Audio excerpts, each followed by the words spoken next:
মাশাআল্লাহ, খামারের সবচেয়ে পছন্দের প্লেস হচ্ছে আমার এইটা।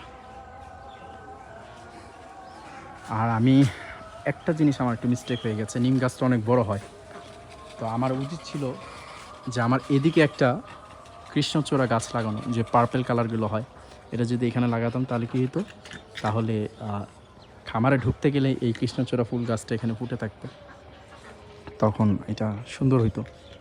যাক, ইট ওয়াজ মাই মিস্টেক, কিন্তু সমস্যা নেই। কৃষ্ণচূড়া গাছ একটা আছে ওই যে বড় ওইখানে, কিন্তু এইখানে একটা লাগালে ঢুকতে গেলেই এই গাছটা চোখে পড়তো।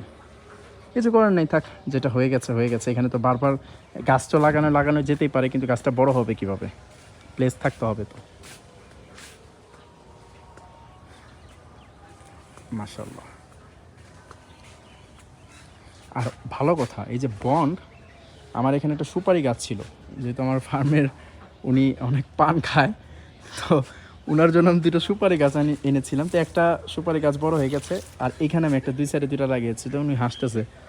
তো এইখানে ওই সুপারি গাছ বন কামড়ে উঠে ফেলেছে। তা আমার বলতেছি তোমার জন্য ভালো করছি, তোমার জন্য একটা সুপারি গাছ লাগাইছি, তুমি এখান থেকে সুপারি টুপারি খাবা। তো বলতে তোমার গাছ কই, আমি কই যে ওইখানে, তো গাছ তো বন্ড ছিঁড়ে ফেলছে। আমি যা, তবে দেখি যে একটা গাছ ছিঁড়ে ফেলছে বন্ড।